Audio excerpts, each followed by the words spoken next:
Tutukan mo dahil taga Showbiz Central ka.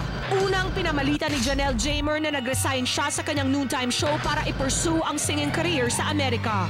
Ngunit ilang buwan nang nakalipas ay hindi pa rin umaalis ng bansa ang TV host. Lumitaw tuloy ang mga usap-usapang may mas malalim at nakakaintrigang dahilan sa likod ng paglisa ni Janelle Jamer sa kanyang dating show. May kinalaman kaya ito sa pagkakalink niya sa kontrobersyal na TV host na si Willie Revillame? Magsasalita na si Janelle Jamer. Live, susunod na. Kontrobersyal ang biglaang pagkawala ng female TV host na si Janelle Jamer sa dati niyang noontime show. At sa kabila ng una niyang pahayag na kusa siyang nag-resign, may mga nagsasabing hindi ito totoo. Bagkos, tinanggal daw siya sa nasabing noontime show dahil na rin sa ilang internal problems sa kanyang iniwang manager at maging sa mismong host ng palabas. Isa rin sa mga dinadahilan ni Janelle sa pag-alis ay ang plano niyang pagpunta ng US, kaya lumabas ang bulong-bulungan na baka buntis ito. At ngayon nga, ilang linggo na mula na magbigay siya ng pahayag tungkol sa mga usaping ito. Hindi pa rin namamatay ang mga issue. At ni anino ni Janelle, hindi pa rin tumutungtong ng airport dahil narito pa rin siya sa Pilipinas. Idinahilan nga lang ba ni Janelle ang pagpunta ng US para makaiwas sa mga intriga? Ano ang katotohanan sa maintrigang pag-alis niya sa dating noontime show? May lihim at mas malalim na dahilan pa kaya ang nagtulak sa kanyang iwan ito? Ang sagot, dito lahat ilalabas ni Janelle Jamer as she goes live on Showbiz Central.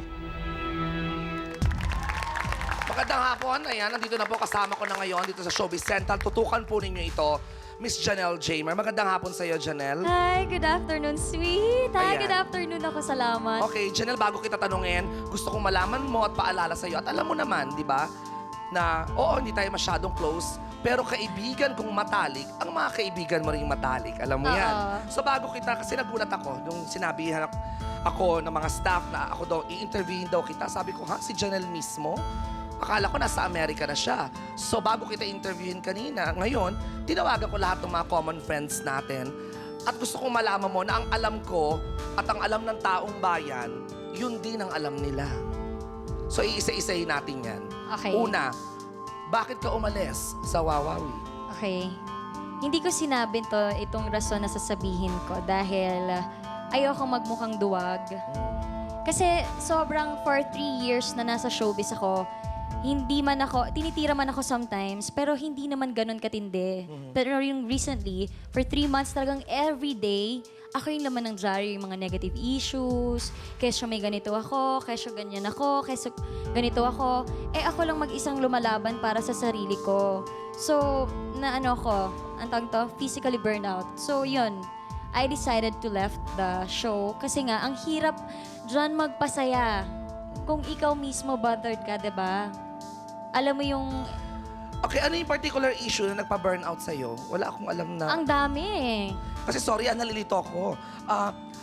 Ang ganda-ganda ng karir mo doon. Sikat Oo. ka, may mga fans ka na hanggang ngayon. Ito, mga fans mo dito sa studio. Thank you, Jonas Maski sila Angels. nagtataka, bakit siya umalis? Ano nangyari? Siguro, hindi lang sila naniniwala sa reason na yun. Oo. So yun ba ang totoo, Janelle, na burnout ka lang? Parang, siguro para sa mga fans mo, parang, bakit? Paano na kami? O yun nga eh, maraming ang nagtampo pati sa mga Janelsters, ganyan. Dami nagtampo nung umalis ako. Pero hindi lang yun, like, meron ding mga nanloko sa akin sa pera. Ang dami. O di more na dapat kang magtrabaho dahil Oo, may nanloko sa'yo sa pera. pero hindi naman ako nag-stop na para mag-stop na ako forever. Kailangan ko lang munang magpahinga, ipahinga yung sarili ko, emotionally and physically, para at least sa susunod, pagharap ko sa camera, okay na ako. Wala na akong mga dapat katakutan sa susunod na kailangan ko muna mag-ipon ng lakas. so klaro yan. Desisyon mo ang pagre-resign, walang nag-utos sa'yo. And hindi din ako nag-resign. Sweet. Anong nangyari? Ba't ka Nag-ask lang ako na para kailangan ko po talagang magpahinga. Okay, leave, okay. Oo, leave. Kailangan ko po talagang magpahinga. At talagang ayokong mangyaring magkaroon ako ng bad record na yung trabaho ko naaapektuhan dahil sa mga dinadala kong problema. Alam mo yon? Tapos hindi sila pumayag na mag-leave ka? Pumayag naman sila, kaya nga maganda yung paghihiwalay namin. Okay? So technically, after nitong interview natin ngayon sa Showbiz Central dito sa GMA, there's a possibility na babalik ka pa doon sa show na yun kasi nag-leave ka lang. Hindi ko pa sila nakakausap ngayon. And before kasi, sweet, iba yung manager ko noon. Okay. Iba rin yung manager ko ngayon. Ngayon ko lang Na nalaman, si Mr. C pala na may-ari ng Punchline Laugh-Line ang manager mo noon. Dati. Okay. He's a businessman. Naging busy rin talaga siya sa Punchline Laugh-Line Metro Bar. Kaya, being practical, nagdesisyon siya na pakawalan ako para makahanap ako ng manager na makakapagtutok sa akin at mapaproteksyonan din ako. So klaro Which yan, is- si Mr. C ang bumitaw sa'yo bilang manager, hindi ka umalis sa kanya. Nagdesisyon kami pareho. Okay, so sa punto na yon, tama ang sinasabi ng mga kaibigan natin. Pero ang sinasabi nilang rason, Janelle, kaya daw kabinitawan ni Mr. C dahil hindi daw siya sumasang-ayon sa mga balita na kayo daw ni Willie Revilla may relasyon. Hindi ganun si tatay. Hindi naman siya makikialam sa personal kong buhay. Hindi ko sinasabi na boyfriend ko si kuya or kung sino man. So Pero, boyfriend mo ba si Willie? No. Ibig ko sabihin, parang hindi niya pinakailaman yung mga ganong bagay sa akin. Nagkaroon ako ng non-showbiz. Wala siyang pakialam. Basta inaayos kong nang maayos yung trabaho ko, doon okay siya. Pero dumating na rin sa point na parang sabi niya, kasi meron pa siyang bagong company nga ngayon. So sabi ko, Dad, gusto ko talagang i-pursue yung singing career ko. Sabi niya, sige, para mas maging maayos, maging practical tayo, hanap ka na rin ng bagong manager na sa tingin mo, makakatulong sa'yo. Which is, ito na nga. Si Kakay Velasquez na ang manager mo. Okay, Oo. that's good. Ang gusto kong malaman, saan nanggaling yung issue niyo ni Willie? Niligawan ka ba niya ever? Nag-date ba kayo? Bakit parang tatlo kayong co-host ni Willie? Sa'yo lang na link. Hindi lang sa akin. Pero ikaw yung pinakamatagal, Oo, ako yung pinakamatagal kasi ako yung pinakamatagal doon. Okay. 'Di ba? Ako yung pinakamatagal sa WOW. Ako yung isa sa mga original sa WOW. Matagal kami nagkasama, so hindi mo maiiwasang maging close. Dahil everyday kaming nakikita sa show.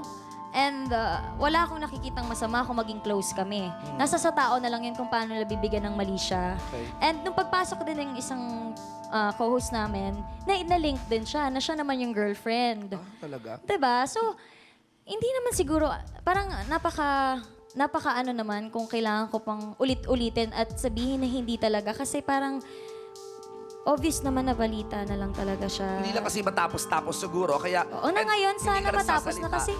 Hindi talaga totoo. Hindi naman na nila rin ako nakikita na. Nagkaroon ba kayo ng problema ni Willie? Isa ba yan sa reason? Kung isa pa yan na nag-away kayo ni Willie, kaya ka nag-resign. Hindi kami nag-away. May mga times lang na parang nung lumabas yung issue, parang medyo naiilang.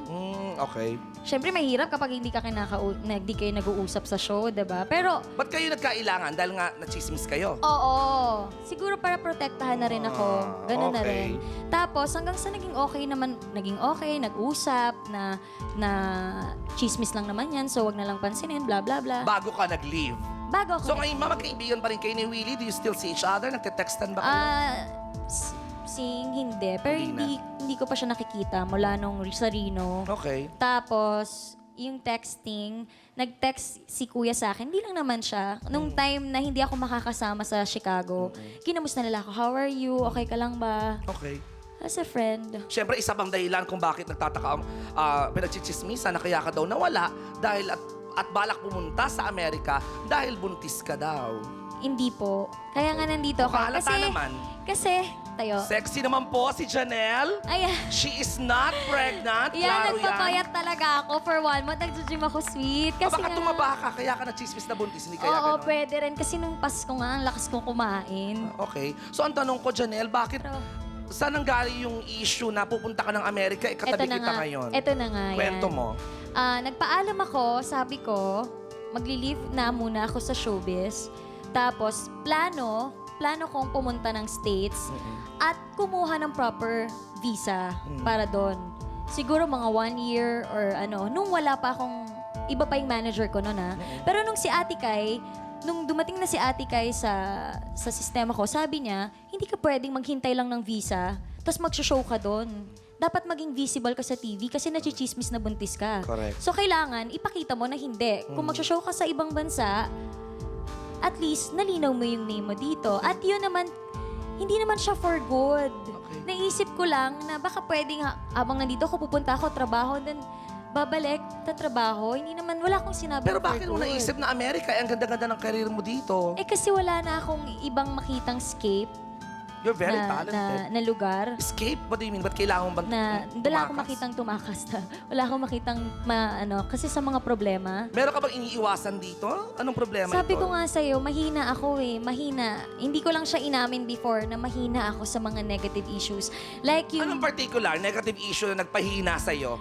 Wala Maliban sa eh. nachismis kang buntis, but prior Mayroon to akong this... tinagong anak. may anak ka May daw. anak daw ako. May anak ka na nga ba? Wala. So dalaga ka pa rin? Dalagang dalaga. At nung bumili ako ng bagong house, binili raw ng DOM ko. Totoo ba yun? Hindi din. Bumili ka ba talaga ng bahay? Bumili ako ng bahay. Saan mo nakuha yung pera? Sa Pinag-ipunan show mo, okay. na pinagtatrabaho. At saka parang unfair naman yun kasi po everyday naman nila ako napapanood sa TV. At alam mo naman, di ba maganda rin naman talaga yung kinikita natin bilang nagpapasaya sa mga tao. Pero Correct. Tsaka may mga regular gigs ka pa Oo, sa may- Punchline, Love Line. oo, Dapat hindi mo Metro na Bar. ginagawa ngayon.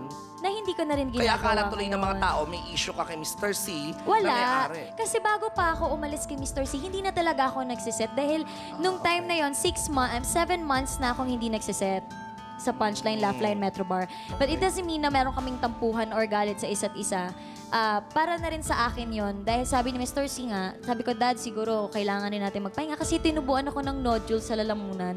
Na dumating sa point na uma-absent ako sa Wawawi. Na kailangan ko nagsushow ka talaga. pa the night before. Oo, kaya sabi niya, sige, kung yung Okay. decision mo, okay lang. So, simula nun, hindi na ako nagsiset. Pero hindi, ngayon lang ako hindi nagsiset dahil wala na ako sa kanya. Before pa. Ano ngayon ang plano mo? Wala kang trabaho. Technically, you are jobless. Tama ba ako? Mali. 1 month pa lang akong walang trabaho. Kasi ano ngayon ang plano hindi mo? talaga ako nag-accept ng kahit mga guestings. Kasi Magpahinga gusto ko ka talaga. talagang magpahinga. Sometimes dadating yun sa atin eh, na parang Ayoko, hindi ako nagpapahinga. Takot ako mawalan ng pera. hindi, di ba? Alam mo yon. Pero ngayon, sabi ni Ate Kai, you have to be strong. We're here para to support you and to help you. Kung ano man yung mga emotional problems na pinagdaanan mo dati, kaya natin yan. Okay. And So, meron yun bang lang ang- nila-line up na shows for you, si Kakay? Nilalako ka ba niya sa mga TV networks? Sa mga... sa Hindi ko mga pa alam. Wala pa po akong balita. Pero recording sa abroad, company? meron na magkakaroon siya kayo ng abroad shows. na shows. Hindi ko pa lang siya, sa August, definitely. Alright. August. So, good for you. So, okay ka naman ngayon. Siyempre, may mga bayarin Oo. monthly. Paano ka? Okay naman ako. Nakaipon May naman ipon ako. prior to- sige. okay. Hindi kasi ako mabili ng mga signature, mga Louis Vuitton, mga ganyan. Maipon akong tao.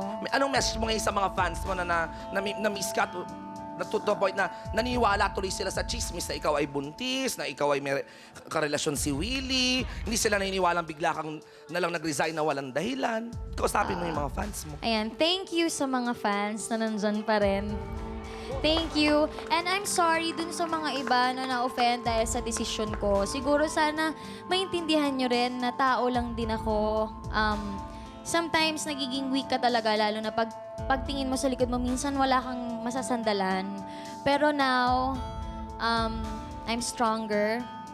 At siguro naman, nandyan pa rin kayo para tulungan ako sa paniwagong paglalakbay sa aking buhay. Sa The aking fact na nandito showbiz sila career. ngayon, I'm sure they are very supportive. They will support you all the way.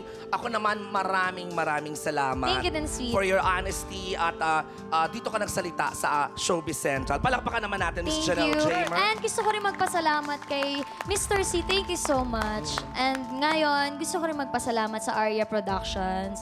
Yan nga si Ate Kakay. Maraming salamat po dahil pinagkatiwalaan niyo po ako at tinanggap sa inyong tahanan. Maraming salamat. I'm sure Kakay will take care of you. Oo, thank you. Thank you very much, Janelle. And Punchline, Laugh Line, Metro Bar. speaking of Kakay, narito na po ang malapit na maging bayaw ni Kakay na si Mr. Ogie Alcacid. Yan po ang dapat inyong tutukan sa pagbabalik ng Showbiz Central.